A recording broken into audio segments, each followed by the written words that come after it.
we got one of the books that you recommended, Maramé Kaba's book.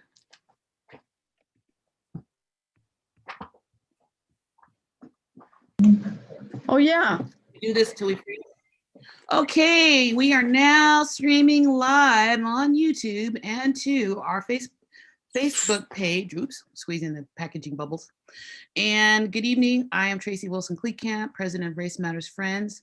And tonight we're going to have a conversation with a couple of our city council members, Andrea Weiner and also Pat Fowler. Andrea is with Second Ward and Pat Fowler's with the First Ward.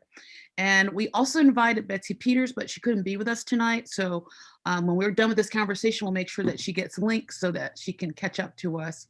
We also have with us tonight, as a part of our discussion about feminism and Black feminism and how these respective women perceive or see public policy from their particular lens, Ruby Bailey, who is the editor of the Missourian, and she has a long title, which I'm not going to repeat it. She can tell you.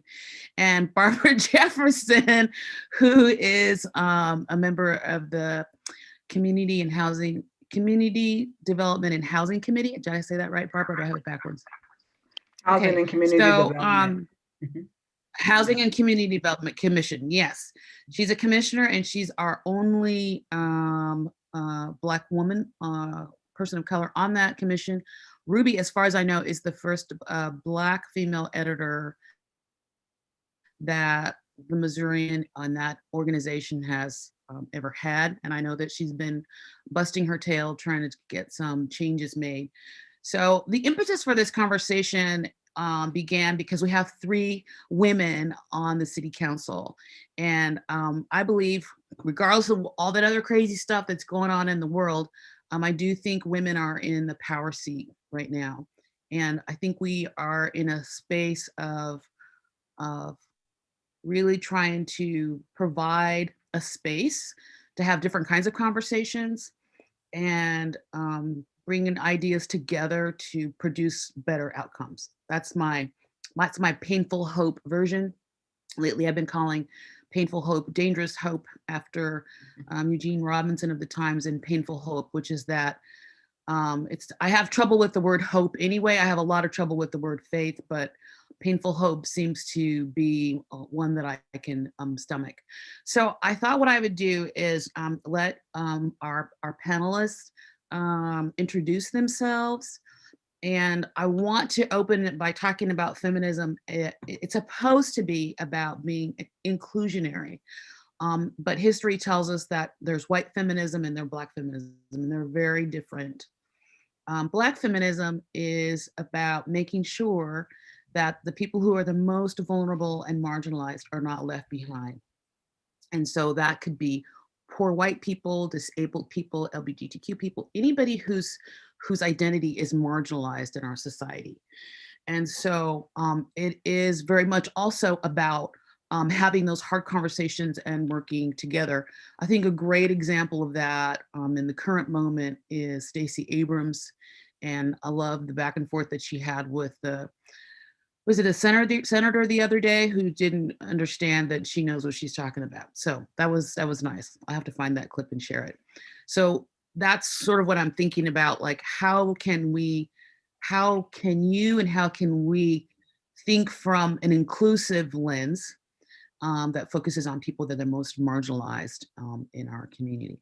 So Andrea, since you're on the top of the column, I'm going to let you go first, and then we'll go to Ruby, and then we'll go to Barbara, and then we'll make our way down to Pat Fowler. How's that sound? Yeah? You guys are agreeable?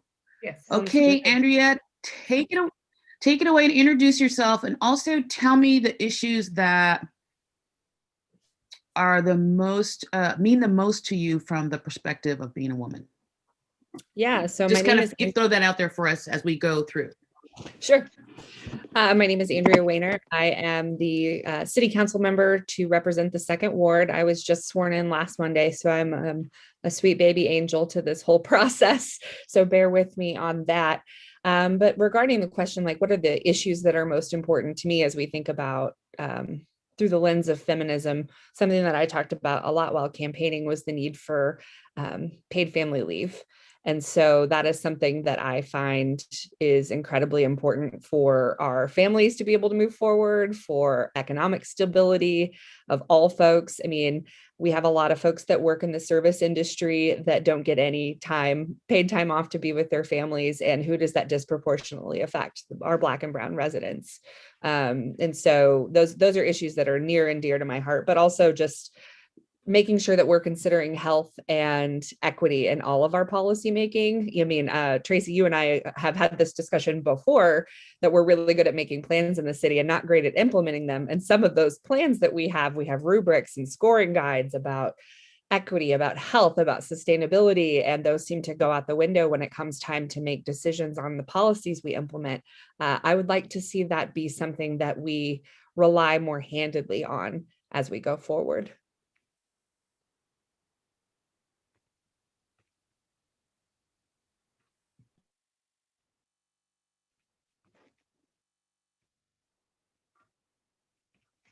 Okay. You're muted now. Tracy. Ruby, you're next. Oh, Thank you. You're next, Ruby.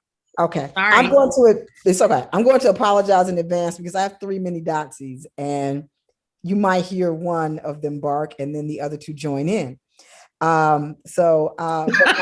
It's true. My name is Ruby Bailey. I am the executive editor at the Columbia Missourian, and I am the first female African-American woman editor that the Missourian has had in its like 12-year history. So that is true. And so certainly many of the things that I'm concerned about in terms of our coverage and in terms of not simply representing people and making sure that everyone is represented, but really making sure that our policies, our workflows, our attitudes are more than just inclusive, that they are actually more than simply anti-racist, but that they actually stand for something, right? And that there's no way that what we do blocks people from being able to help frame and shape their own narratives and their own stories. So for me, that could go from whatever the beat is, it certainly is true, whether it is concerning policing, whether it's concerning health disparities, whether it's concerning just not the pain that is apparent, not only the pain that is apparent in Black and brown communities right now, but also the joy and the beauty and the love that's apparent in those communities. That we don't go into those communities in a way that's damaging and extractive. But that we are mindful and we are open and we are in check in our own biases, that we do not just don't do any harm, but that we actually are in some way a blessing or a benefit to all of the communities that we cover, but certainly those that we either have not covered adequately or fairly or at all, right?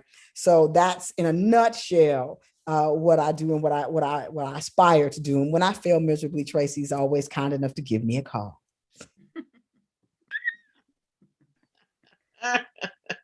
Oh, well. Okay, Barbara. Okay, I am Barbara Jefferson. I do sit on the Thank you, Ruby. Housing and Board Commission. I've been on her maybe 6 months. I don't know, maybe a little longer. I must say that one of my interests, focus, is a lack of senior concern, senior citizens concern. It really that bothers me a lot. I found one organization out there who is actually going, and now that the COVID is people are getting vaccinated, they're starting to actually go back and just be companions for the elderly. And I think that's good. I also have I think about the disabled, the handicapped people. I think about children, and I'm not talking the teenage youth, but I'm talking about the 4 and 5, the younger children, especially in my area. When I see them like at 9 or 10 o'clock at night, walking down my streets, I think about, where's your parents? And then it brings me to thinking about, oh, your parents are probably having to work in order to maintain the house because of the low pay. district goes along with here in Columbia in general, but also the type of jobs the parents might have to have. And both parents might be out of the house, could be a single parent, and she has to work a night shift or evening shift. It's just, there's a multiple concerns, the lack of equal pay. When I sat on that board commission up there, I've thought about how so many people that would come and bring their presentation to us would be white males. And it makes me wonder, I think about, then when I see the females come up, I think, are you really the one in charge, or did they just send you to make the presentation tonight? So it's just, that's just part of your job. I don't, so equality in so many different ways, it needs to be looked at, not only, well, for Black, but for female in general, I think, definitely in Columbia area.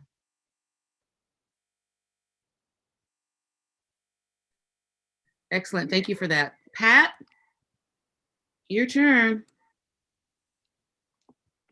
Is she there? She's on mute. She said she was going to listen. I don't know. She can still introduce herself. I am here. I've had a really long 2 days and I just really want to listen, but I think most of you know me, and I apologize that I did not expect to be this tired after today. So that's why I'm on mute, but I am here. Thank you. Cool. Couple other people that are on the call that I should introduce quickly. Peggy Placer is the director of our Community Bail Fund. Iman is also part of the Race Matters Friends strategic team. So is Nina Hampton.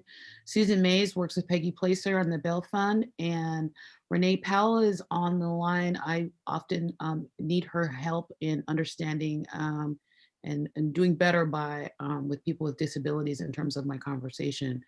And so she keeps me updated on language that I should use and not use, and just what's generally happening in that world. And some of the best books I've read lately, I got from Renee. And Chad's our executive director. He keeps us floating. So I wanna just put some couple of things on the table real quick before we start. I'm always pushing books, and so I'm going to tell you the books that our executive team will be reading. There's just 3 of them. One of them is The Sum of Us by Heather McKee, What Racism Costs Everyone. So that's one book. The other one is We Do This Till We Free Us by Mariame Kaba. This was one of Peggy Placer's suggestions. And the last one is, and I think this is an important one, is this gentleman, Seth Stoughton, was the expert witness that testified in the George Floyd trial about use of force, evaluating police uses of force. This book comes really highly recommended. I talked about some other books before our discussion began, but my book club is reading Too Heavy a Load, Black Women in Defense of Themselves, 1884 to 1994. These are all, I think, really decent books. So I'm gonna start with Barbara Jefferson and see if we can get a conversation going here. So late last year, I learned that her commission was going to make a decision on CARES money to local social service agencies. And the way the money was divvied up, the groups that are actually out serving Black communities were not getting money. And so this was a concern. But really kind of attuned me to the conversation is that the commissioners, her colleagues, said they didn't know that food scarcity was an issue in Columbia. And I thought, how can they be on that commission and not know that? What is that? And then I wanted to know, like, what were these people presenting? And so I got the transcript and I was able to see that, they were coming up and asking for money for their staff, to get refunds for stuff. And nobody really talked about the people they were serving. I think one person actually said, who has vouchers for people who are, without shelter, said, well, we sent them a letter in the mail. I'm like, really? Did you just say that? So there seemed to be a disconnect. And so I had some conversations with Barbara and wrote some letters about their process. And so that concerned me. So that started she and I having a lot of conversations about the ways that the agencies are funded and the rubric. And it also brought me thinking back to the Mayor's Task Force on Community Violence, which the council approved the recommendations in 2014. And one of the top things it lists is having a more equitable distribution of social services funding. And I think that's a subject that deserves a lot of discussion. So Barbara, can you tell us a little bit about your perception of that and the advocacy that you did there? We'll kind of go round robin on talking about housing and food scarcity and these other issues. Even more recently, I discovered that the commissioners, with the exception of Barbara, also don't understand affordable housing. So I think sometimes these words become buzzwords that people don't really understand. They just say them. So, okay, take it away, Barbara. Well, I will say that when I went into this board commission, we were really, COVID was really heavy. And a lot of the money that was allocated out, I just kept thinking a lot about how is this really helping for the people in low income areas regarding what COVID, how COVID has affected them. We've had we had a organization come before us who actually goes door to door and do hand-on community services and pull money out of their own pockets. And a lot of the commissioners, well, they just didn't think that was like a true statement, the way it came across to me, truthfully, because they already felt like the agencies that they were so used to going to was taking care of everything. I actually, and I did repeated it to the city staff person at the time, that it's not getting to the communities that need it. And so therefore the response was, well, they need to come and let us know. So they actually did come in and say, this is what we're doing. This is how much money we've taken out of our pocket. And at the end, and I'm sure Pet Fowler was involved with that, they did end up getting some money. But I still do right now, truthfully, have concerns about the way this is handled, because there seems to be, even if you get money, if you're the routine organizations, then that little reimbursement doesn't seem to be a problem. Whereas if you're new and you're not that large of an organization, then the part about reimbursement, you have to spend the money first out of your own pocket, and then you get reimbursed. And to me, that's really bothersome, because a lot of these organizations that are out there doing the hands-on people to people type of assistance, they don't have that money up front, and to have to wait until they have taken money out of their pockets and then maybe get reimbursed, that something needs to be done about that. And then like I said, I hear some of the bigger organizations, they have money, and that concerns me too. Why do they have money left over? If you're coming in saying you need this amount of money to do such and such, and why do you have so much money left over to where you're not concerned about when you get your reimbursement money back? It's a lot of concerning things. A lot of things for me to learn. I'll just put it like that. Those are all really good points. I think for me, one of the comments was, we've been divvying up the money this way for a long, long time. And that was problematic. And even the commissioner's own statements were like, well, I'm used to seeing this organization. I really don't want to pay attention to other. I mean, they actually said this kind of stuff on the record. And I'm trying to upload right now. I hope these are the right ones. These are I think these are the minutes from those committee meetings. So Yes, and one is a transcript. while you're looking that up, yes, one of the comments that got my attention in that meeting was uh, one of the newer committees, one of the newer organization gave their presentation, and as they walked away, one of the commissioners stated, "We don't know if you could do the paperwork," and that just really did not sit well with Oh. me, because and it's not it's not documented that way. They kind of clean it up into the documentation, but I know what I heard. So they said, "We don't know if you know how to do the paperwork," and I came home with that on my mind, because I heard something like that as a child. But my other little thing was, they did the paperwork in order to get to the presentation step.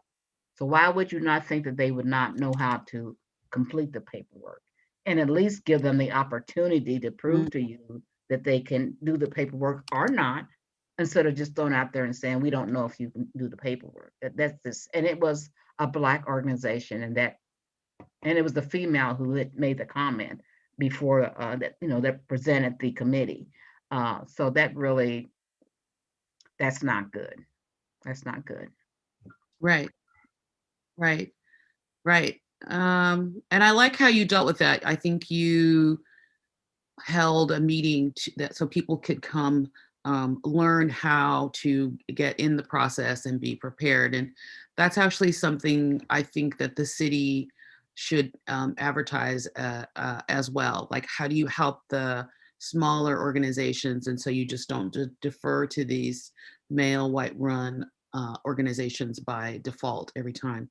Andrea, would you like to comment on this issue?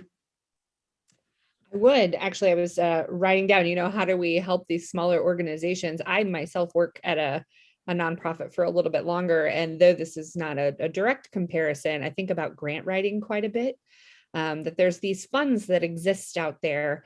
And unless you have the proper know-how to write the grant proposal, you know what to say, you know your objectives to define, and you submit those, and you know how to play the game, and the game of lobbying people to get your grant and to have all of your ducks in a row to be able to do the reporting and the evaluation pieces afterwards. That seems so daunting that some organizations want to just step back and not be involved at all. So I think that that's probably pretty similar to what we see our local organizations dealing with when we're saying you can have access to city funds, but jump through all of these hoops, define all of these things that you may not know, and then go for it. But you're going to be put up against competitors in our city that have been getting money from the city for decades, because that's the way we've always done it. That's problematic to me.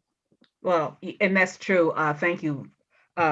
Because I did attend a workshop in February regarding how to get block grants. And one of the things the spokesperson said was, the paperwork to get a block grant here in Columbia is harder than what the other government required for paperwork to get funding.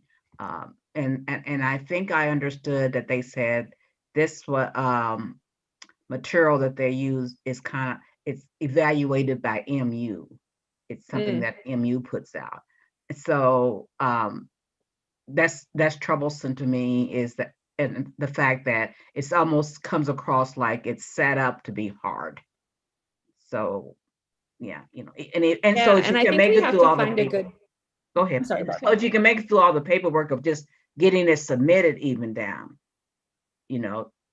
that's a big accomplishment. But then they get up there and hear someone say to you, "We don't know if you can fill out the paperwork," when they've already made it to the podium to present their organization.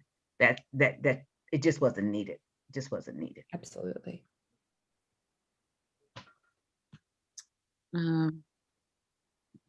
Ruby, do you want to add anything about that conversation? I think what sticks out to me most is that's the way we've always done it, certainly. And things that present themselves as simply the way we've always done it oftentimes are barriers for people who have never done this before, right? So there's never any room made, or so it seems, for people who are doing something for the first time, or any room made to think, well, we've always done it this way. what kind of results have we really gotten? Who's really benefited? And wouldn't it be best, right? Equitable, fair, whatever you want to call it, to look at the way we're doing this, look at what barriers are inherent in this particular system or process and remove those, right? So it's a very passive kind of way of looking at things. We've always done it this way, right? And it's a bit lazy, I think, especially when we talk. I'm sorry, Barbara, go ahead. No, and I agree with you, and I passed that on.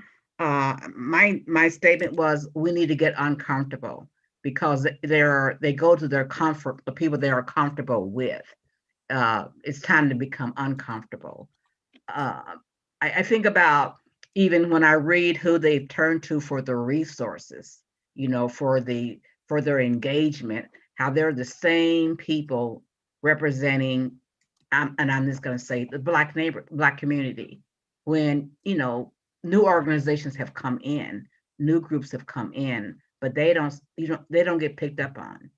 So that's concerning to me also. Barbara, I do have a question though about whether you had gotten any feedback as to the responsibility of the organization to the funders of whatever, right? So whether it's CARES funding or what have you, or even if it's a grant that's more local or a statewide grant, that when you're applying for these grants, many of these rules exist because there's a responsibility to the funders to make sure that the dollars that they're allocating are going directly to where they are allocating. And in what ways might we be able to mitigate that to the betterment of folks who've never done the process before, while still making sure that money is being spent appropriately? Yeah, I think one thing that needs to be brought up when they talk about, like, we're going to have a one coming up soon, and it's going to be like a Zoom type of meeting telling you what the block grant money is going to be about that's coming up.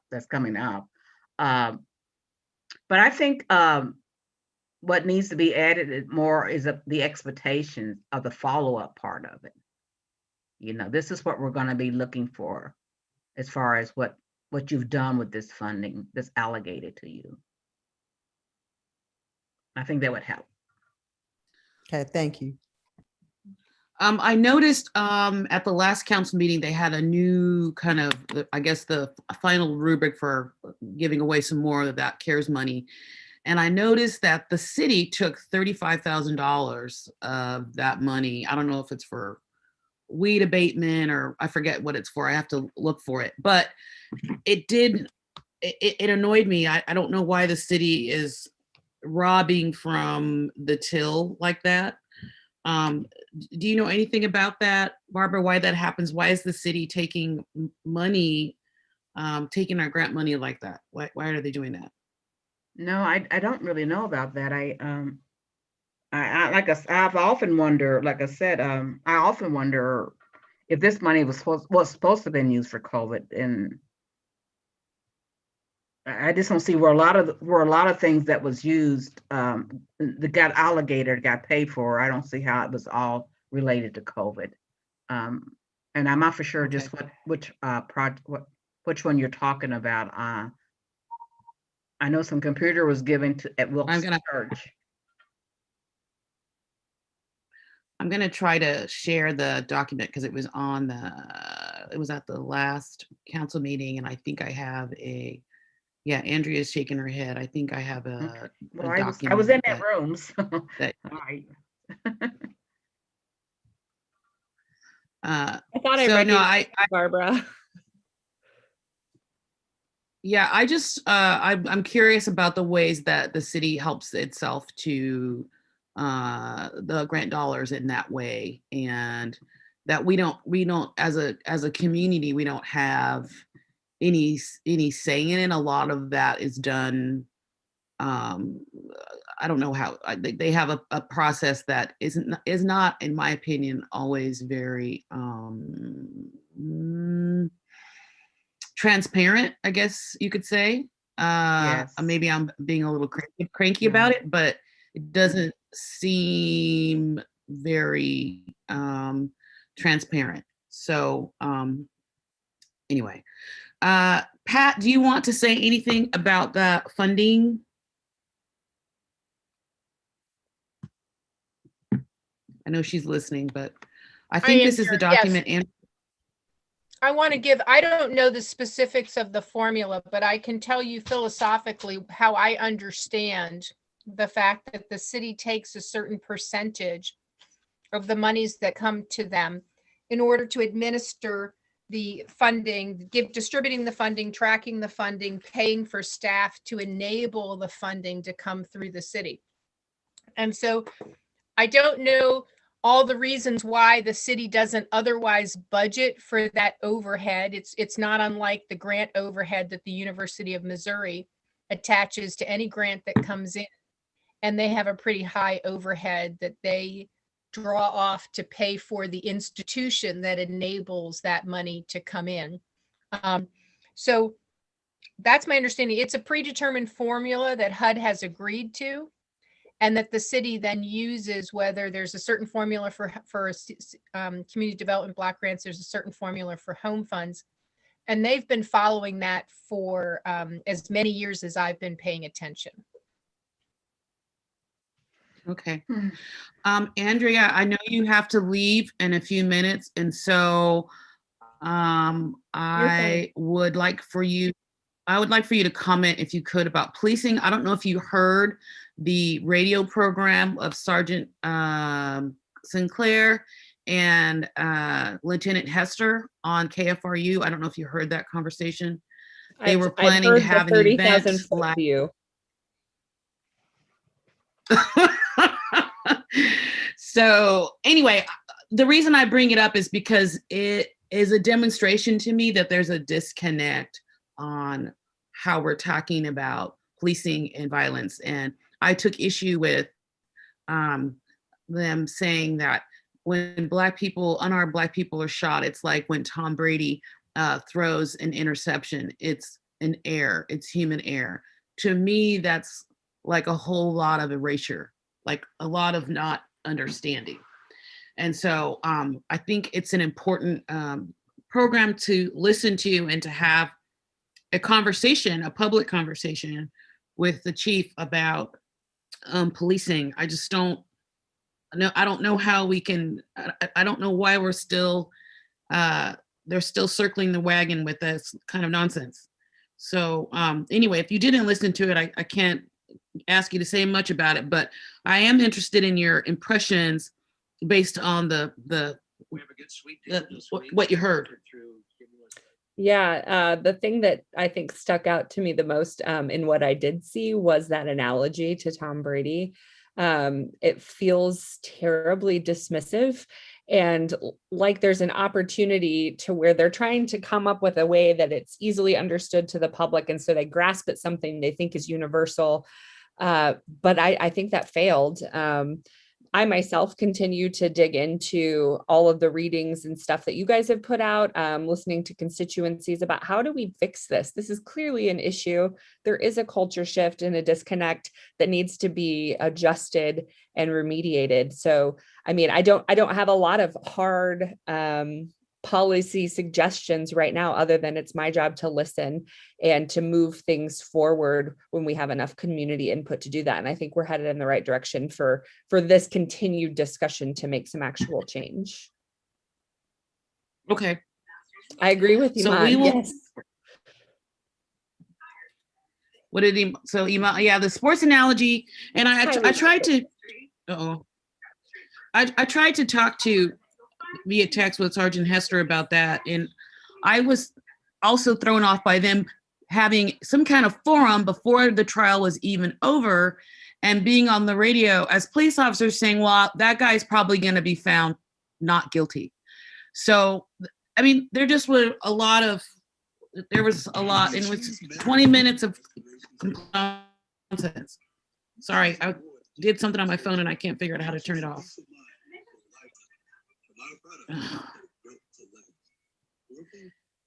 Anyway, Ruby, would you like to comment on the policing situation and the conversation and what that sounded like to you as a reporter? And quickly, before I go to you, Andrea, I know you have to leave. Do you want to kind of summarize some things before you leave, or that you wanted to say before you have to go? I texted my husband I can stick around for a bit longer. Oh, okay, yay. He's taking care of bedtime, Okay. so thank you. Oh, okay, okay. So Ruby, can you comment a little bit on that, Ruby? Sure. I would say as a journalist, it really the comment that you guys are talking about obviously stuck out to me. But what it also did was raise questions for me as to the training that police officers go through and how much time is spent, in what types of training. So if this is an issue of, they did what their training told them to do or what have you, right? Then how much training do they get in de-escalation versus the use of tasers, right? Or what have you. This is a systemic problem that I don't look at simply as a journalist because I'm a Black woman in this country. I've got a Black adult son. I've got 3 Black grandbabies, and I've got a Black daughter-in-law. So I have a very sensitive ear and a sense of alertness to this particular issue because I know what it's like to be stopped. And I know what it's like to get a call from your son that says, stay on the phone, Ma, because I've just been stopped. So I absolutely question and still continue to question, I don't think incrementalism and incremental steps are going to fix something that's systematic. I think it has to be wide, large scale. This is a paramilitary group. Why? Right? Are among the questions that I have. Why are folks who are supposed to be in our communities, keeping everybody safe? Why is this a paramilitary organization? Right. And we've seen the furtherance of that military kind of organization with the tanks and the things and all the things they get. Right. Well, why is that? So those are the questions that always come up for me. And that we never seem to be able to get to the core of an answer of, no matter how many interviews I do with whomever, or how many stories we write about the lack of transparency or what have you within any given police department, this one or any other one.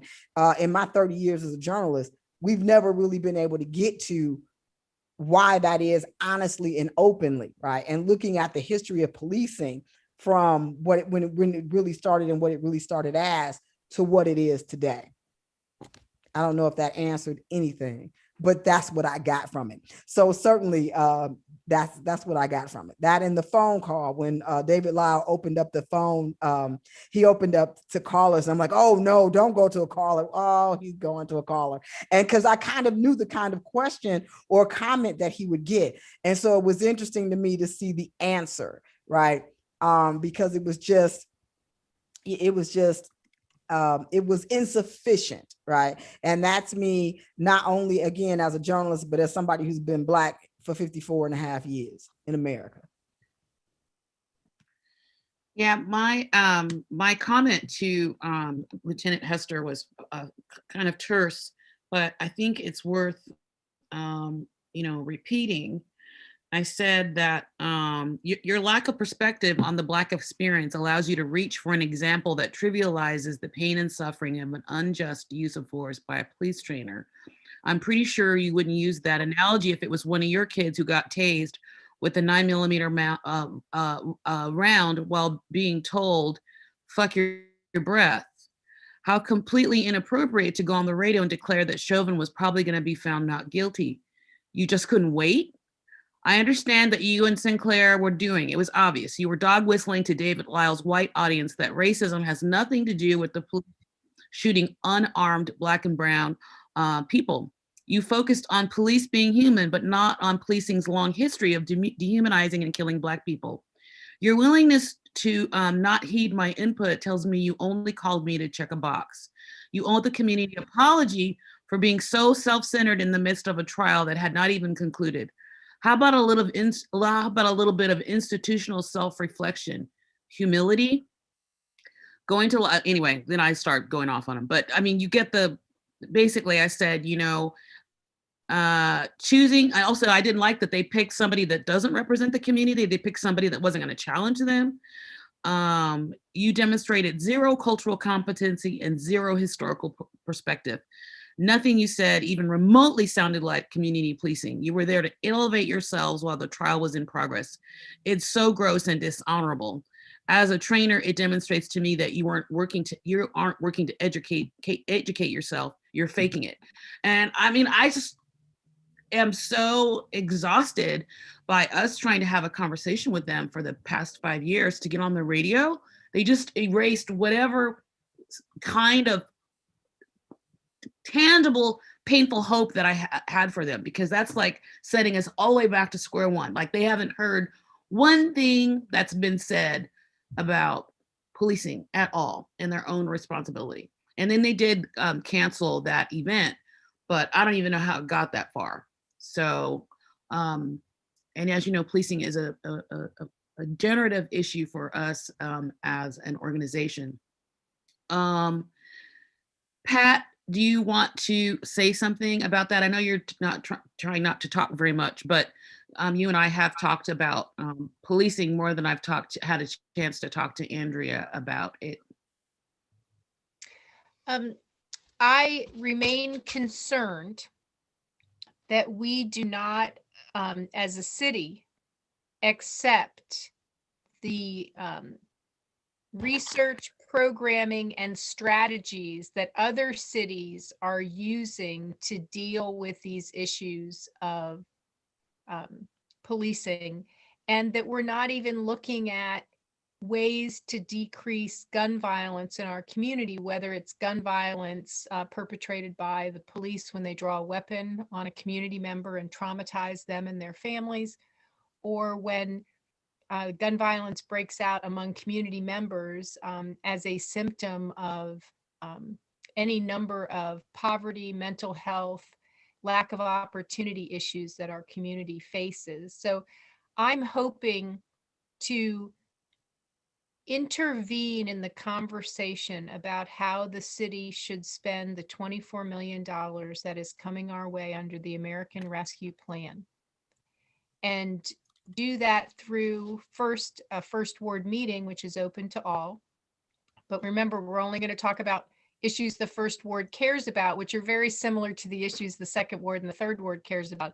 But we will not be taking up some of the issues that I hear are important to the fifth ward, the sixth ward, or in some cases the fourth ward during this meeting. But to hear what our community members think we should be focusing on, how we should be addressing those issues, how we should be providing resources to under-resourced parts of our community, instead of always doing business the way we've always done it. And that meeting, it's part of what I've spent this weekend doing, is talking to neighborhood association leaders and neighbors that were willing to come together and talk to me. I have pages and pages of notes for suggestions on how to do that meeting well. And it will happen either on Saturday, May 15th or Sunday, May 16th. Hopefully we'll have clear weather, so our plan to have it outdoors can happen. But it's really important that we get ahead of any list that comes out from city staff about their recommendations for that $24 million. Yeah, I thought that there was already a list. I have not heard from anything from my council member in the fifth ward about that money, but on the top of the list that I'm going to advocate for personally, and I believe RMF is going to definitely say something about this, and that is in the Mayor's Task Force on Community Violence in 2014, they were supposed to be investing money in community violence intervention, in which we've spent zero. Mm-hmm. We do not even have a strategy about community violence intervention. We spoke to Mr. Glasscock 2 years ago about having a functioning neighborhood resource center, a neighborhood center where they actually go out into the neighborhood communities and build relationships with people, especially after there's been a crisis or a shooting, and they have nothing. Our Neighborhood Services Bureau, I guess, just does weed abatement. And so I don't know what that's about, but to not spend any money at all on community violence or anything about guns, it's so irresponsible. And it should be, it's a public health crisis now, right? I mean, it's a huge problem. And I don't see that they have one tool available to do anything about it. Not one. Tracy, what I forgot to say, and again, I apologize for being this weary at the end of the weekend. I did some writing and some outreach when we faced the decision about whether or not to approve the police officers' raise as part of the amendment to their bargain for contract, which I voted against the raise for a number of reasons. Right. In doing so, I sat down and I thought about all the things that the conversation has stopped at the front door of the police department and nothing's been done. And then I realized, wait a minute, these aren't police functions. How to address community violence, gun and otherwise violence, is not a police function. And all of the things that we've been, as a community, and I mean, just collectively been willing to have the police handle on our behalf, which is really a negligence of our own responsibilities for mental health and homelessness and violence and poverty. And I mean, there is a long list of things, educational equity, jobs creation and living wages, and all of those things that we have left for the police to clean up for us because we've been unwilling to do the right thing about that. Just made it clear to me that these are not police functions. And so in the next however many days before we make a final decision that I can't change about how we're going to spend that $24 million, I really want to get in front of this conversation about where those functions should be. And in other communities, I'm at the beginning stages of research, but in other communities, they actually have an office within their public health department of community violence prevention, gun violence prevention. And so there's tools out there for us to do an audit of what we're capable of and what we haven't done. And the first thing we would look at in an audit is the results and recommendations of the mayor's task force from 2014, which we did one thing that I'm aware of. I read it periodically, and I think we've done one thing. And we had a group of community members that, pardon? Ban the box. But we also, and we had a group of community members that started to do some violence interrupter work, which is gun violence prevention work, but they were unfunded. And eventually they turned their attention to other things. And so there are tools out there. And again, in the next however many 30 days or 45 days we have until the ink is dry on the list of projects, I want to align my efforts and the resources that all of us have collectively to focus on that and the unmet needs of our community. I think it would be helpful if we. I think it would be helpful if we could get. I don't know how we could get it, but I do think it would be helpful to find out just how many calls are actually police-related, law enforcement type calls versus something that really would fall under a social service type call. Mm-hmm. Good question, Barbara. Thank you. Well, I'm going to write that down. I mean, so the whole purpose of campaigning for community policing, and probably this is our fault, is we thought that the police wanted to get away from doing all those responsibilities and that they would gladly collaborate with these other agencies. So we're not asking police to do things that they're not qualified to do.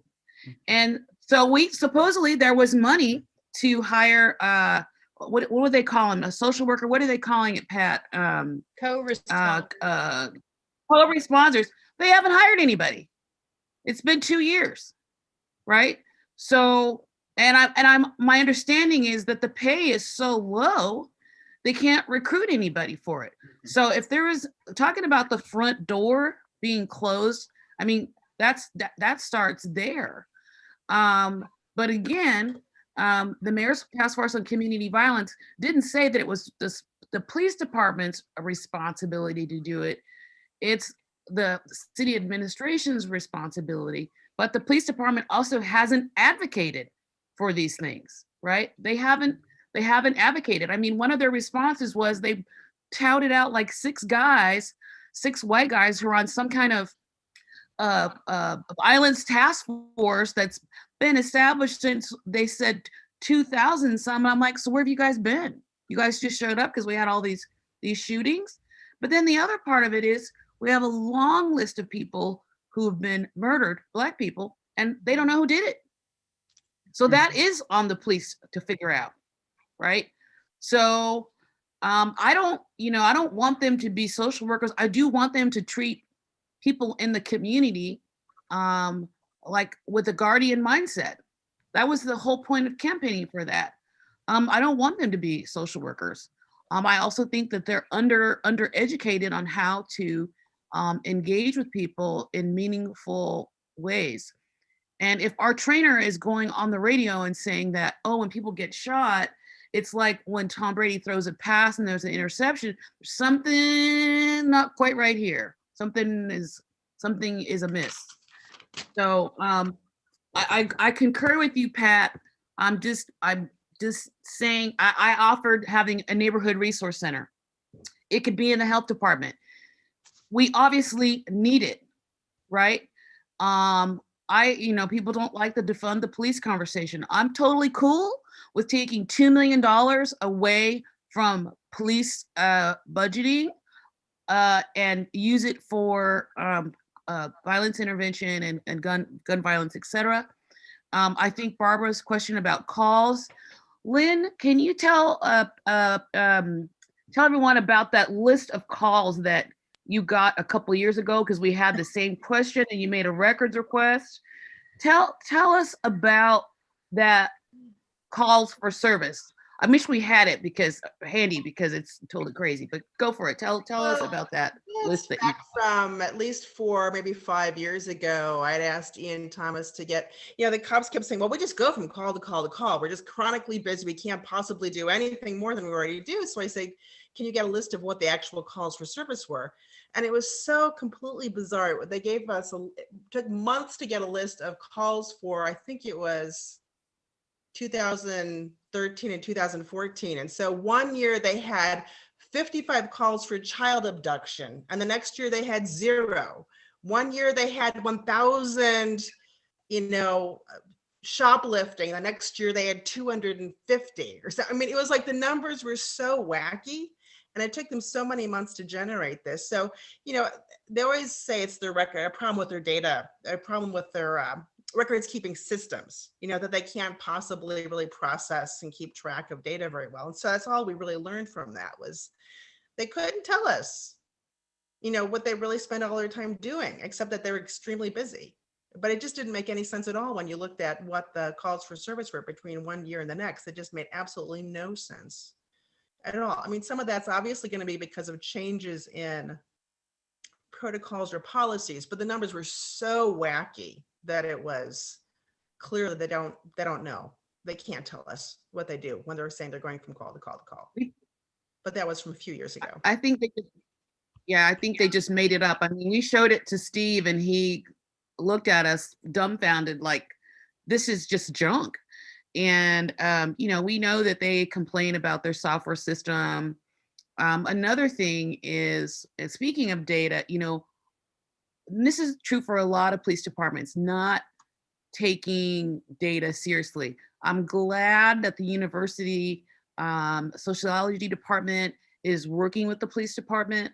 I think part of their problem is that they don't have the capacity. Pat was talking about doing an audit for capacity. I think that they are, they don't have enough people with those types of skills to take it on seriously. So along with taking that $26 million away, I would want an audit of the police department to look at their capacity and their actual effectiveness with, as the hierarchy that they have currently. How are they measuring their effectiveness with the community? How are they doing that? We have no idea. Also, I think Pat has seen it. I'm not sure, Andrea, if you've seen it, but they produced this 158-page report, which I think is complete junk. For example, one of the things it says, police are trained to prevent crime. No, there's a lot of nonsense like that. We should get certain kind of t-shirts. It was a bunch of junk. So they don't need to produce a 158-page report to update us on community policing. They need to develop a rubric, or the council needs to demand a rubric that for accountability for what you expect for them. And again, this is going back to the Mayor's Task Force on Community Violence. We don't need to reinvent the wheel. But as Tara said at a council meeting last week, we're not getting any accountability here.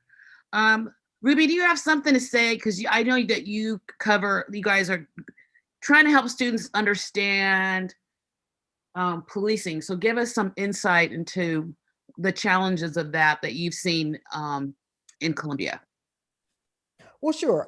Considering the population of students that we have, many of them are from rural areas, perhaps in the state. Some of them are from our international student population that comes in. Their idea of policing, their understanding of the history of policing in this country, their understanding of the context here, even in Columbia, they probably don't have that. And they also don't have a lot of lived life experience, obviously. And if they are white from rural areas, then this would not be necessarily their lived experience. So that's the majority of the population of students that I see, at least. There are some who come also from very segregated suburbs outside of Chicago or outside of St. Louis. And that's a different type, a level of policing that they may see. I've said a few times in classes that, I didn't meet a police officer doing coffee with a cop. Right. Like if a cop came to your neighborhood, this was not a good thing. Right. So it's a different, it may be a different way of seeing things, right? A different way of understanding what policing is for some people. It is not for everything else.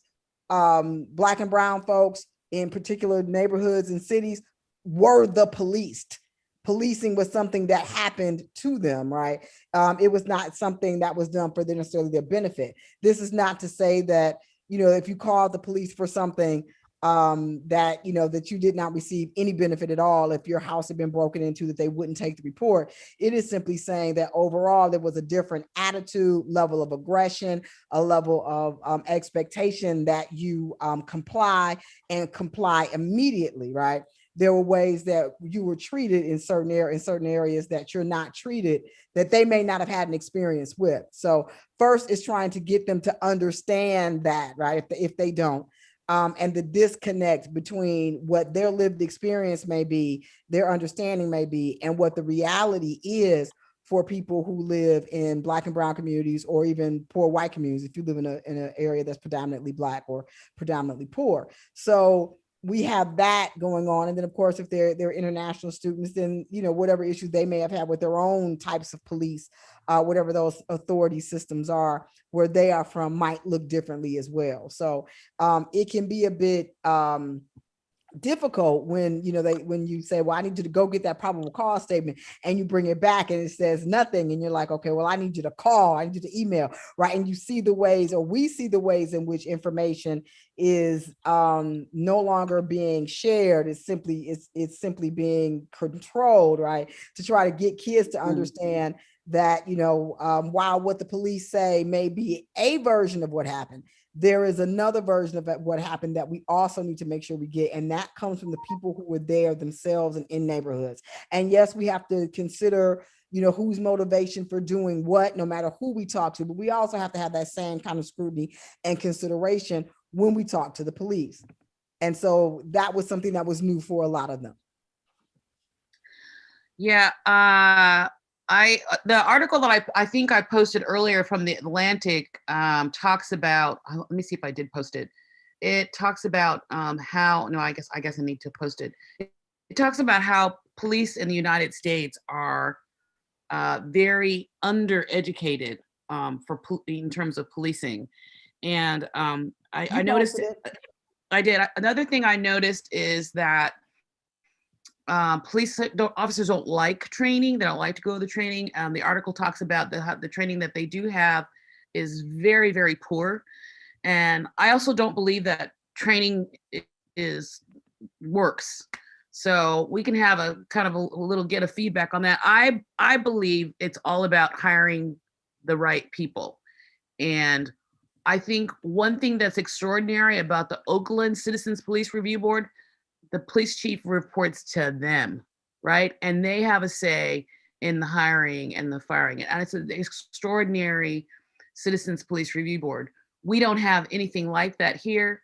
I did post here, and it's kind of hard to find in the thread, but I posted minutes. It says 24 minutes, 24 minutes, 25 at 7:30. Those are from the Citizens Police Review Board, and there's some interesting commentary back and forth, and Pat is actually participating in that conversation. I think that was the Citizens Police Review Board and the council met together. I think that that's the meeting. But yeah, this kind of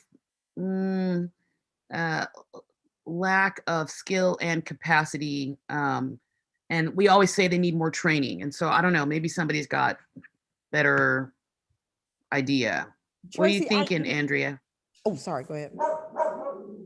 Go ahead, Ruby. Are you going to ask me something? Yeah, I was gonna make a comment about something and see where you thought this might fit into the conversation. But you remember a few years ago, and this is not the city of Columbia, but within the county sheriff's department, when they had the video, the recruitment video, and the mindset kind of behind that video, which was where, you know, they were playing the hard rock song and they were simply showing deputies just arresting, taking down, you know, and these were predominantly Black men that they were going after, chasing them through the streets and taking them down. And right, it was like a bad advertisement for cops. And so if that's the mentality with which you're looking for officers, right, what do you think you're going to find? Right. So it was just a very interesting way to me Exactly. Of advertising, hey, we've got openings. You can come here and you can do this. Right. So I found that very interesting. They did get rid of it, but not, Well, you know, they said they were redesigning the website anyway. So it wasn't like they got rid of it because they really thought about it and thought it was harmful. It was just they were redesigning the website and the video was gone. oh no, they got rid of it because I went to council and talked about their asses. And another thing that really bothered me about what they had up there is they had this story, I'm trying to find it, that said that the first murder or something happened was this slave woman. And what they didn't realize is that woman had been raped as a slave.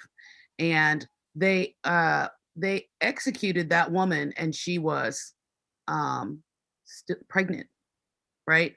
And so in their mind, it's these violent, you know, Black people, and then you have them chasing all these Black people.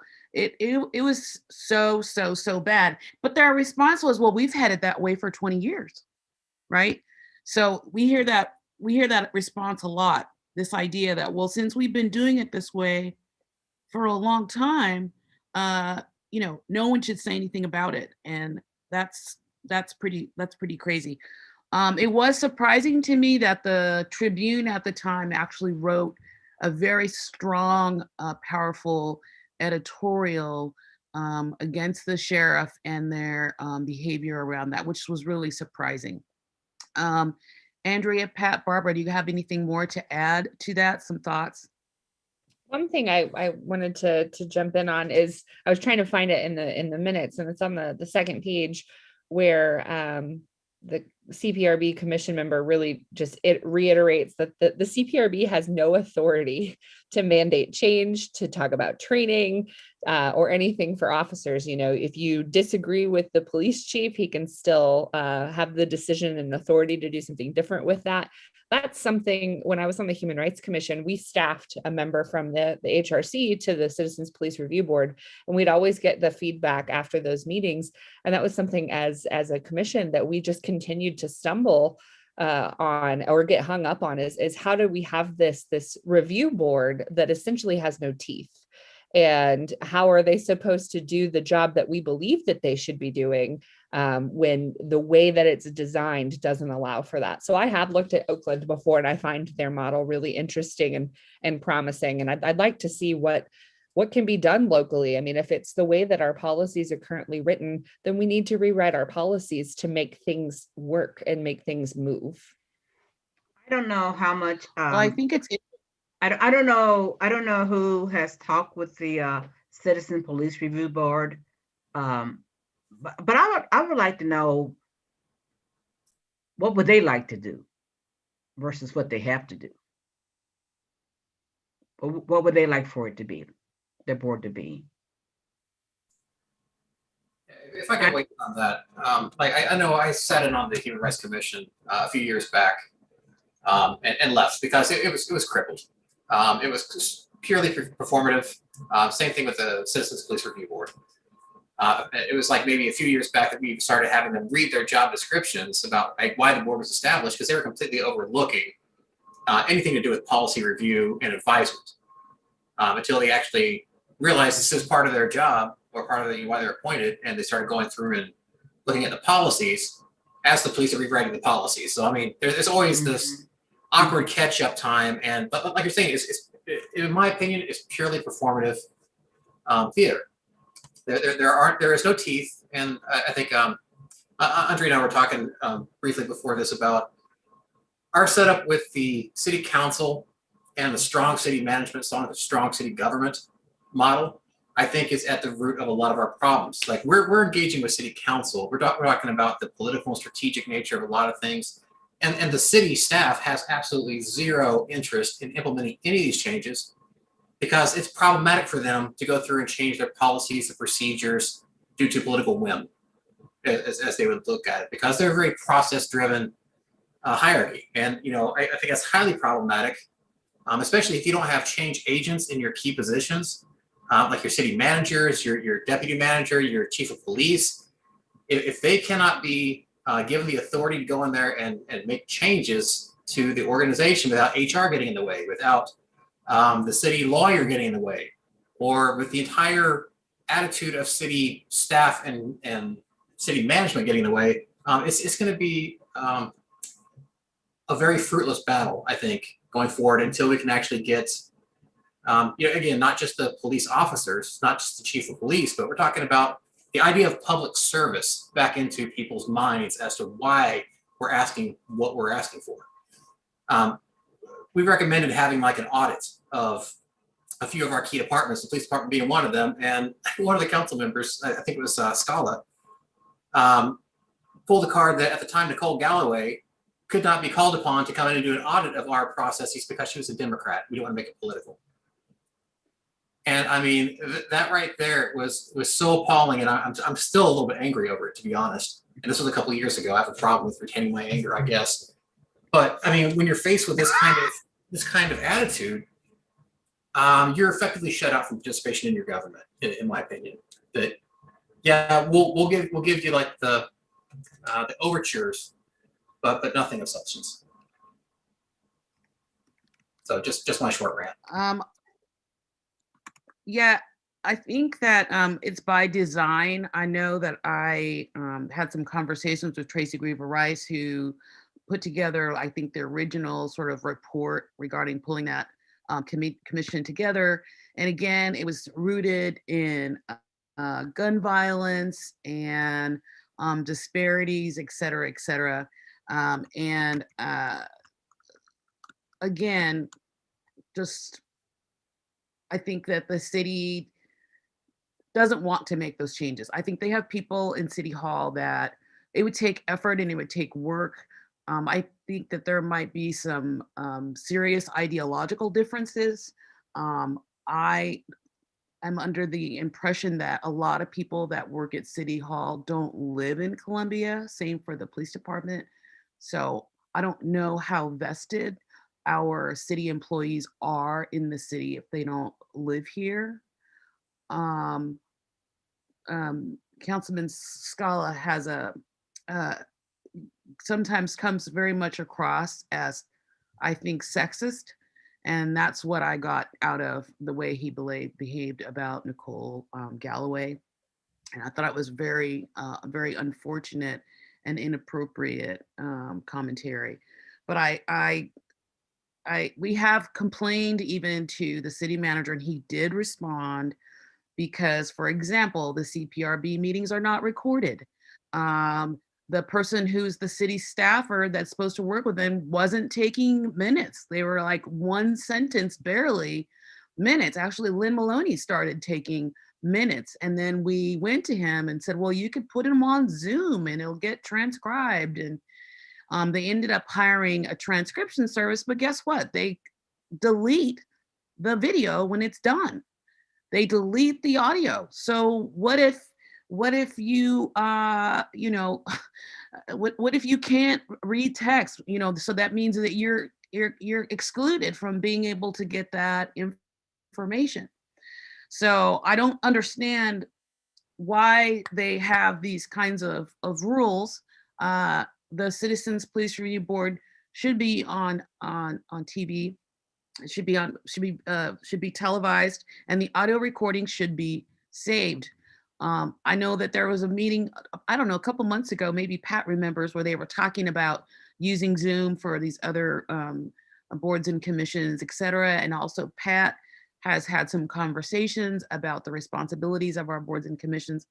I don't believe it's the fault of the city governance structure as a charter city, although I've studied this and asked this question over and over again.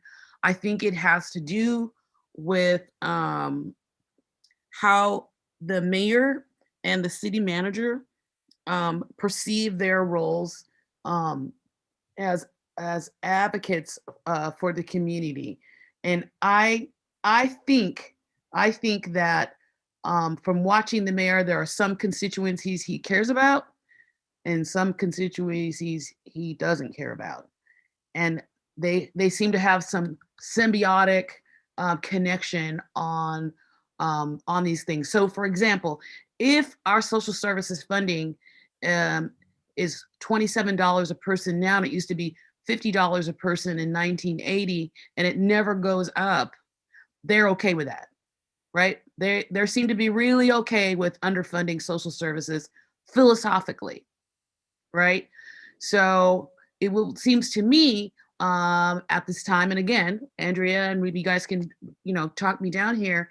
In the aftermath of COVID, this is a great time to have this conversation about what did we learn from COVID? What is our capacity? Where do we need to do better? How do we restructure our funding? People are having a larger meta-narrative conversation about defunding the police, but that's not going to happen here. But we can and should have the conversation about, should we restructure our police department, right? Because it's not effective, right? And how do we get accountability from them? So Pat says that the meetings are recorded now, but may not be live streamed, but you can watch them after that. That's cool. I mean, but gosh, think about how much work it took for us to get the meetings televised. It's kind of crazy. It makes zero sense to me. But yeah, so Andrea, do you want to say something about that, or Barbara?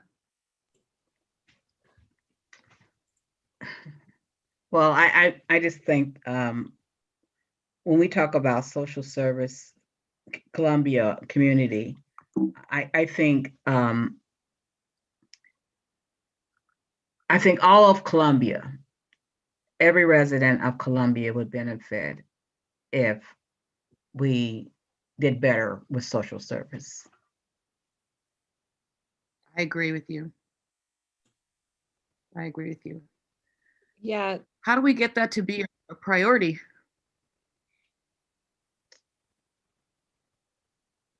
Good question. I mean, how do we have?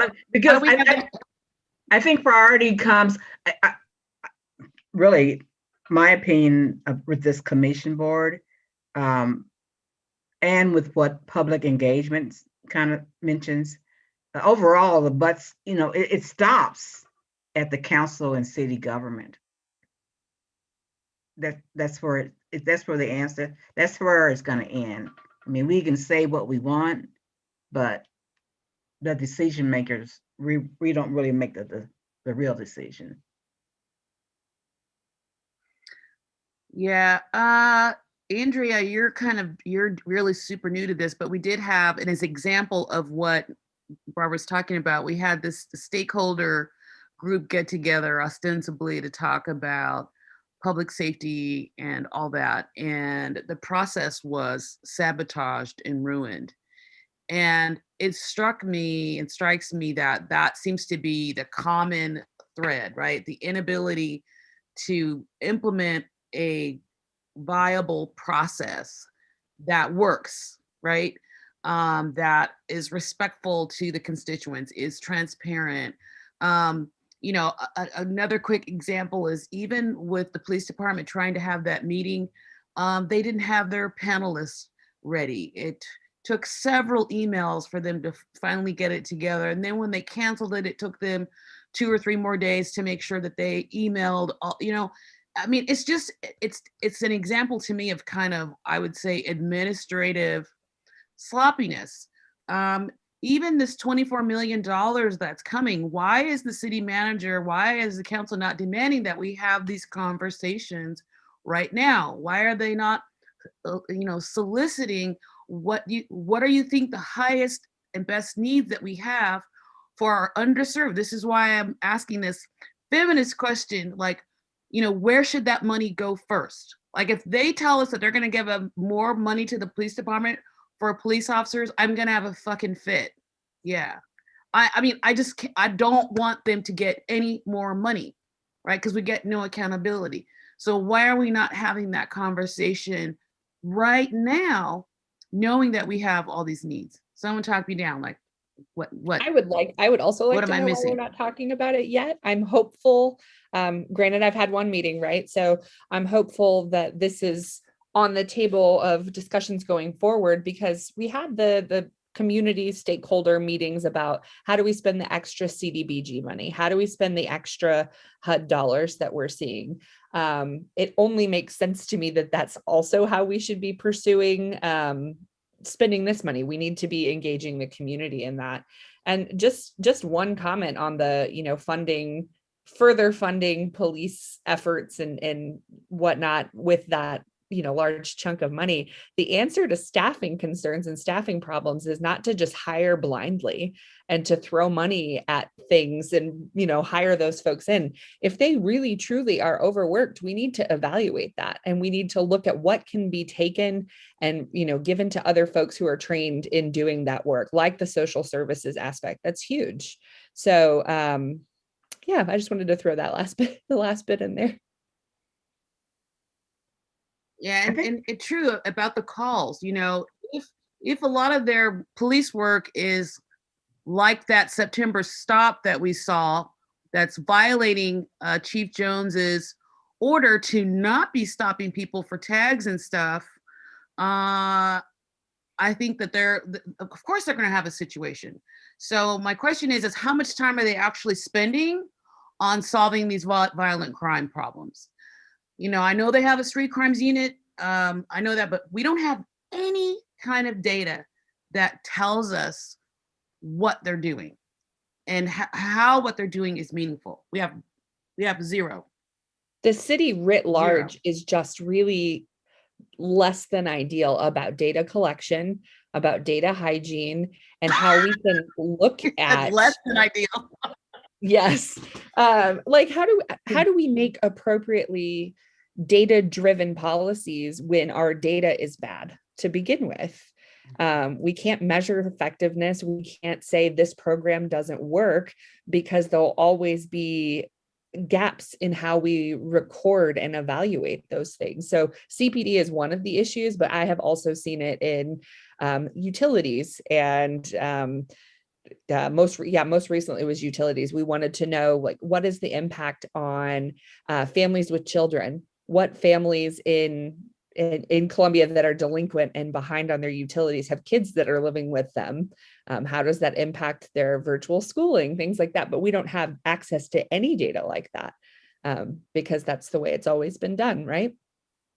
I would like to see, I would like to see more accountability, I guess is what it's called. But I would like to see more follow-up, more frequent follow-ups when we, whatever reason, like even with these bird scooters, bird scooters, I would just like to hear someone say, okay, we're we're going to follow up in 6 months.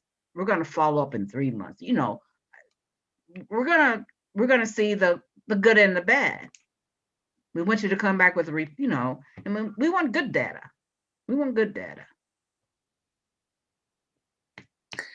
Yeah, I'm taking my first statistics class at 56. It sucks because I'm not good at math and I'm learning to code.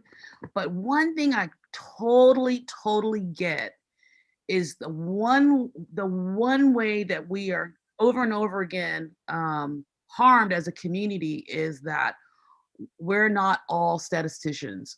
We're not all coders, right? And as volunteers, the one place where we struggle is untangling the way that they present data. So if I were a good statistician, I would be making them miserable, right?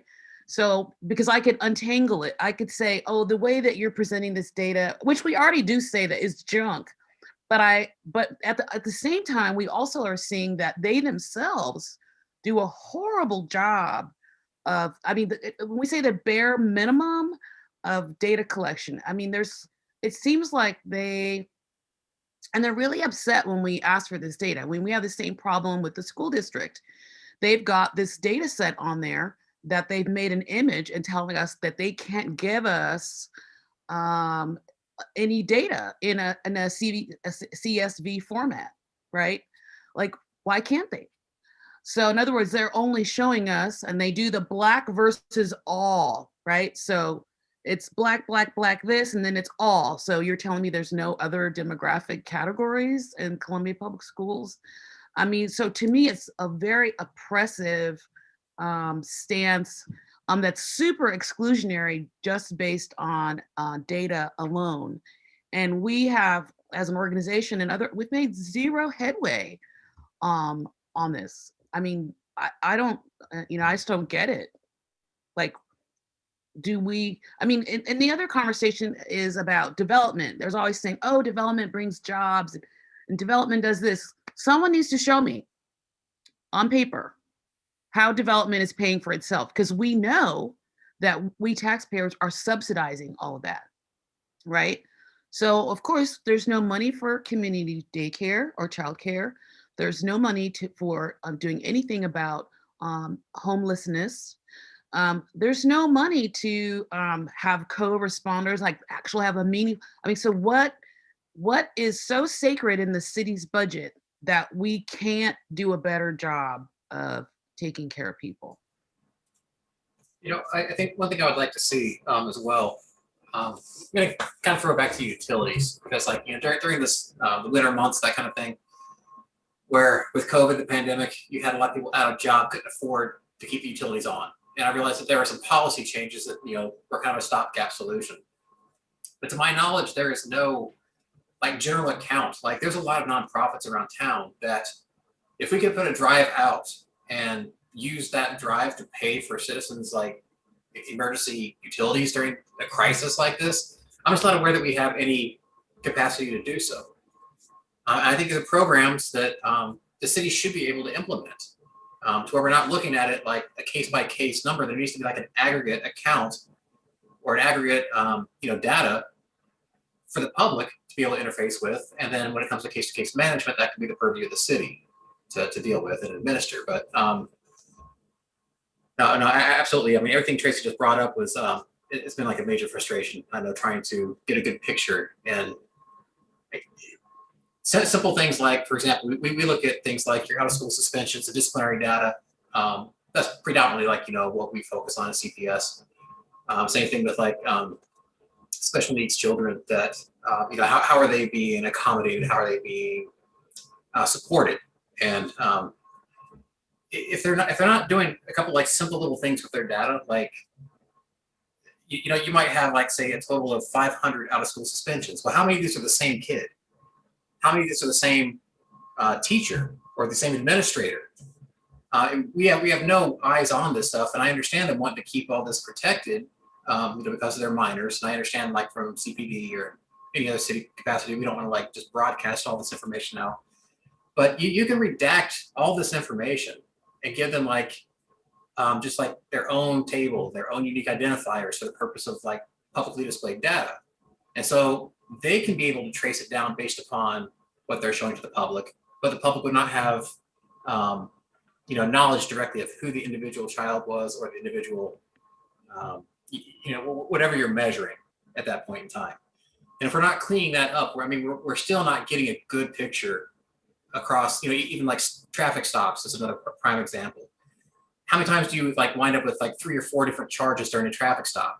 Well, if it's not like parsed out in the information, you're not really getting an idea of what's occurring. And I mean, that's a disservice to the public, but they're also unable to manage based on that if they're not looking at that and trying to condition that information the same way. And that's where I think like an audit would go through. I mean, that's like one of the first things I think an audit would pick up on. It's like look at your policies and procedures and your data collection. Because we know if it's not measured, what gets measured gets done. That's kind of an adage of business of just about any function. So if we're not measuring the right things, don't really care about it, that's kind of the attitude I think is going to come through in the job performance as well. And I want to say something else. It's not about policing, but it is about when we have projects approved, like when we tell a construction company that yes, they can go out now and okay, I'm gonna throw out this meat factory thing that we got here now. We tell them, okay, go do that because it's gonna do such and such. But then we get to hear from the neighbors about how it's going to interfere, it's going to mess up their property that they've had for 50 years. I just think I think that part of that, before things get approved, they also need to say, now, tell us about the bad side. Or, they should already look at what's going to get, who's going to get things taken away from them because we approve of something. Well, Barbara, that is what I brought up a couple weeks ago. In the Climate Action and Adaptability Plan, there's this great page 11. It says climate and equity, and it has this whole list of questions that you can ask yourself, and you're making these decisions like, who is affected by this? How does this support marginalized people? Again, goes back to the whole feminist perspective. Absolutely, Barbara Buffalo's feminist eyes were a part of that document, because those are the questions that we can ask about every single project. And so it's like, why are we doing this stuff and we're not even using the tools that we say are important, right? We have this climate and adaptability, plan. We have all these community gardens, right? How are the community gardens serving some of those needs in the climate action plan? And not just in terms of produce and all that, but what are we learning about how people work together, right? It's a collective community project. And that's gonna be things are gonna get changed. But that's like such a low-hanging fruit thing. Why not do it? Now, I understand that institutions, have some really difficult challenges because they're not super, agile, right? But there just seems to be not only a lack of capacity, but a lack of political will. And so, honestly, my hope is that by having women on the council, that they will have the courage to pursue these conversations that are definitely complex and difficult. And I don't think we are harmed by having those kinds of conversations. And I really appreciate, Pat Fowler, how strategic you're being about these conversations, recognizing just, okay, here are my limitations, here's where I can go. And also really taking seriously talking with your constituents about the things that you can do and what you can do together, right? I never hear from my council person ever about anything that's going on in council and how we might work together. And actually my council person voted against neighbors. And I'm not trying to trash talk. I'm just saying it matters when you have a council person who takes seriously this idea that your constituents are people that you talk with and work with, not against. So to me, that is a very powerful feminist perspective in terms of getting change. And I think the boys have been very hard-headed about it. So anyway, anyway, Andrea, do you want to say something more about climate and that kind of stuff? I know that those are issues that you care about too. Did you say my name? Sorry, you cut out. Yes. Yes. Yeah. Do you want to say something more about climate? Yeah. I think that that CAP plan, the Climate Action Adaptability Plan, I think about that rubric that you mentioned quite a lot, because it can be applied in so many different scenarios and so many different settings, and achieve the same effects. So that was really the thing that stuck out to me most recently when we're talking about climate. Climate also, we've talked about this, it impacts our health. Health and climate are hand in hand. And so when we think about wanting to make sure that we're looking at health and equity in all policies, which is what I ran on, that has to include climate, right? So we have to be looking at all of these things, Right. not as separate things that occur in a vacuum, but that are deeply intertwined to each other and have been for generations. Yeah, I think that that's one of the challenges. When I look at like policing, I see all these things intertwining, just like we talked about before. The issue of homelessness and social services. These things all, they all are intertwined. And I think that treating them as standalone is really a disservice to the people who are marginalized by that conversation not being able to be and had. And even if we do have it, I mean, look how difficult it was a few weeks ago just to have the conversation about the police contract, and the confusion and the subterfuge that went on about, which which social media policy are you talking about? It's like even stuff that could be so simplified gets fogged up with all this nonsense. Pat, what was your what do you think the biggest thing you learned from that whole process regarding the CPOA and trying to get transparency? I mean, did you get something more out of it after your vote? I think your vote was very powerful and intentional, and that you were very strategic about it. Well, I appreciate your kind words about that process. I found that well, the end result was that the city manager was going to create a report about my top concern, which is our officers are able to work so many hours that has to have some impact on their ability to police us appropriately.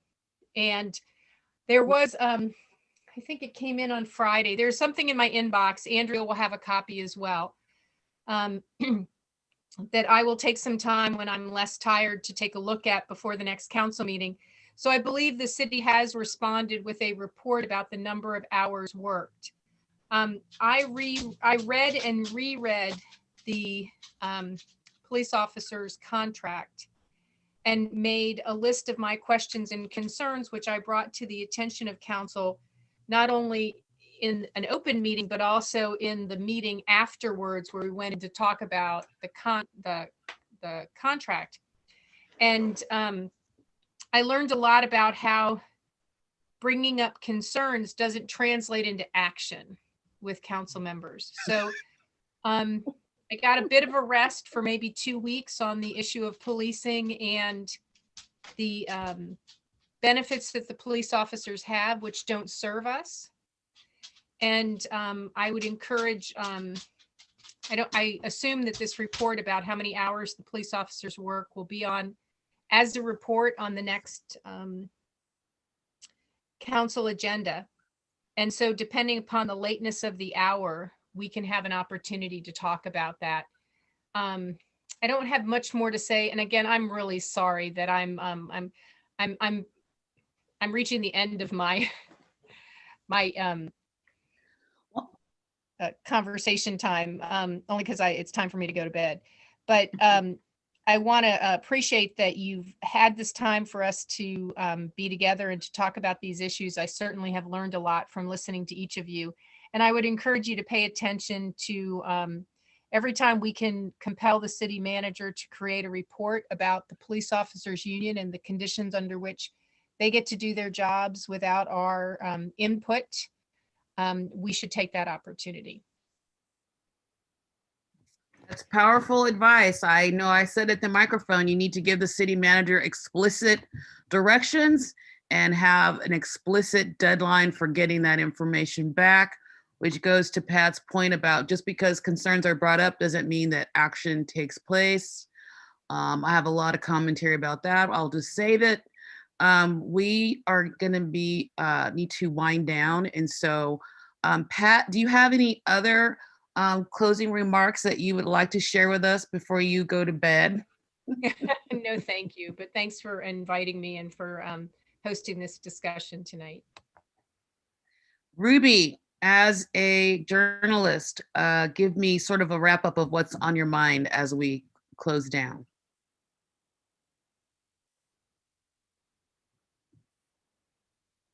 I moved. You're muted. Where's Ruby? She's muted. You missed everything I had to say? Oh, it Everything. was fabulous. Fabulous. I assure you, it was fabulous. But sorry about that. But certainly the things that are that remain on my mind are some of the issues that were addressed here tonight. How we bring up things that we don't ever seem to have an answer for, but we continually talk about them, right? And how the people that they really impact are not always the people we hear from and see, right? Out either whether it's in the Columbia Missourian or at City Council, what have you. It's how, how we really empower people, right? To be a part of and to control really those next steps. When we're talking about dollars that are coming in for their communities, when we're talking about how police should be policing, when we're talking about issues that Barbara so eloquently brought up about seniors, about housing. So for me, it's always trying to understand or try to come up with a better way of amplifying the voices of folks who need it the most. Certainly. And that while Columbia seems to be a small place and a progressive place in some ways, Columbia, like every other city, has some issues. And I just wish folks were more honest about that. And I say that with no disrespect intended, but I'm not from here. I've been here for 3 years. I live here now. My family lives here. Certainly have a dog in the fight in that regard. But the way Columbia thinks it is and the way Columbia is are different. Is different. Yeah. Is different. Yes. That's really powerful. So I hope you'll share this video with your students and encourage your editors and staff to watch it. I think it's important. I think a lot of times we activists get pushed into a corner. I noticed on David Lyle's show, they bring in all the people with power, but the people who are out there asking the questions, they don't invite us to the table. So maybe David Lyle will redirect. But I think that having people on like that speaks to a particular audience, and that's one of the things that we don't talk about in Columbia. Barbara and then Andrea, what are your wrapping up comments that you want to leave us with? It's okay to ask questions. I go to the meetings sometimes and I think about, no, Barbara, don't bring that up. But I think I'm going to have to filter that a little bit and say, yes, Barbara, bring it up the right way, but bring it up. It's really challenging to figure out how to bring things up. I think as women, we're told that we need to speak and be a certain way that's respectable and all that. And I say, to hell with that. We need to get those questions on the table. I mean, Barbara, I've never seen you be disrespectful to anybody in any of those meetings. I think you've been shown some disrespect back, but I think you've always been respectful. And it's very difficult to be the one person asking the meaty questions. That it does get discouraging, but keep asking. I've learned a lot from you and your persistence. Thank I you. appreciate it a lot. I appreciate your work on that. Mhm. Andrea, what do you want to leave us with? I want to build off of what you and Barbara were just talking about. My very first meeting last week, I felt like I was quieter than I normally am. And I want to encourage people to not let that lead you astray. I am listening and I am writing down everything. I took 4 pages of notes tonight alone, but I've really felt emboldened by how Pat interacts with folks and the hard questions that she asks. And, kind of what you and Barbara were talking about is that so often we're taught to just sit back and not challenge, or to be concerned that we shouldn't be taking up that space or using our voices in that way. So as a feminist, it has been difficult for me to see that that is still my first reaction. So I ask everybody's patience and grace while I lean into this this platform that I get to have and ask hard questions. So thank you for letting me be here tonight. Thank you, So Tracy. we all have different kinds. We have all different. You're welcome. Absolutely. We all have different kinds of privilege, and I am really marveling at how Pat is using her privilege and her gifts as a white woman to really stand up to power and be strategic about it. She's not going to lead you astray. You might even be able to get your colleague Betsy Peters to play ball with you. I think one thing I think about feminism a lot is how so much is still the same. It's just different. And by that, I mean, even with race, it's still the same, but it just keeps getting repackaged differently. And I think in terms of being a feminist, I think our biggest challenge is that the boys have had such a long run at it and have made such a big mess. They're still largely in charge of what conversations we get to have and the conversations we don't get to have. And I think that's going to be, I think that's our huge challenge, even as a city. It's still a very male-run organization. From the police department, all the departments are practically, I think, are run by men. It has a huge impact, particularly for people who have families, who have older parents, people who have children with disabilities or someone else that has disabilities. In a way, I'm almost mortified at the how they labor effortlessly to do as little as possible. And I mean, that's what it looks like from the outside. I'm not on the inside, but I can say by the fact that my council person doesn't communicate with his constituents, and maybe that's because of class and his privilege. But I appreciate that Pat wants us all to work together, and she sees that her constituents can also be wheels to help her get information that she doesn't have time to do on her own. So lean on us, right? I mean, I've learned a lot from Barbara. I've learned a lot from Ruby. I learned a lot from Iman. I learned a lot from everybody, and try to put that back into the pot so that we can work together. And I do believe in my heart that our perspective as women is very, very different. And we shouldn't be afraid to stand in our privilege as women to speak truth to power. And I fight that too. I get told, oh, you didn't say this the right way, and you didn't do this the right way. I remember the president of the police union told me one time he was upset and said that going to talk to me is like going to a gunfight without your gun. And I told that to my dad, and my dad said, It's not your fault that he came without his gun. He should have came with his weapons. That's a personal problem, you know? So, I mean, you get used to people saying those derogatory things to you. People say, oh, you're a troublemaker. And my friend said, no, you're a trouble spotter. If you don't cause trouble, I don't have to point it out. So you have to really work on dismantling these negative things that are thrown at us because we are using our power and using our voice. So there's a lot of stuff. I'm going to download the chat notes and I'll send them or post them. If anybody has questions about books or anything, Pat, I will follow up and send that list to you. And I appreciate you hanging out with us, all of you. And we should get together frequently and more often as we can. And I really appreciate everybody being here tonight. Thank you very much.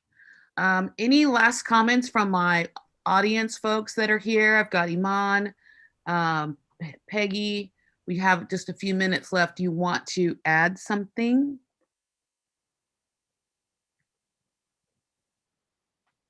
Any takers? Peggy? Who else is on here that I can't see? Susan, Renee? No comments? Jennifer?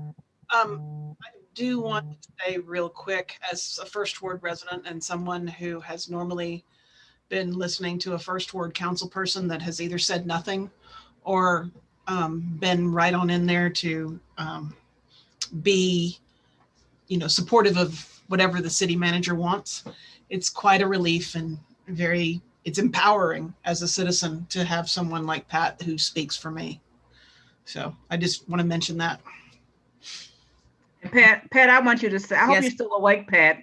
I just want you, but I wish I could be like you. That's all I can say. In some, yeah, as much as I could be like you, like that. Well, you all are very kind, and I am still awake. It's just that, at the this is one of those in between council meetings, I try and get extra rest and sort of pace myself. And so I just am particularly tired today, but I am still awake and I'm still listening. And thank you all for your kind words. As I've told several of you before, I have never felt alone in this work. And Andrea, I hope that you also will always feel like you are supported, and there are other people alongside of you that are pulling for you and wanting you to get the information that you're asking for and to make the changes that you aspire to make on our behalf. So I am going to sign off now. Good night, and thank you all. And I'll see you soon again. Bye-bye. All right. Bye-bye. Thank you, Pat. All right, I'm gonna close out. Keep thinking about feminism. I did see this week a movie with Barbara and Ruby and Lynn called Coded Bias, and it really got me thinking about the ways that the classics or Western knowledge, white knowledge, shapes our current moment, particularly as it relates to algorithms on the internet and all the ways our technology works. And so I really was thinking about that quite a bit. And so it's really important that we have women out there who are fighting this battle that we don't really know anything about. So I'm really appreciate that the documentary highlighted Joy. I can't say her last name. Ruby, do you know how to say Joy's last name? That's the Algorithm Justice League. Anyway, all right. So watch Coded Bias. You'll figure out what I'm talking about.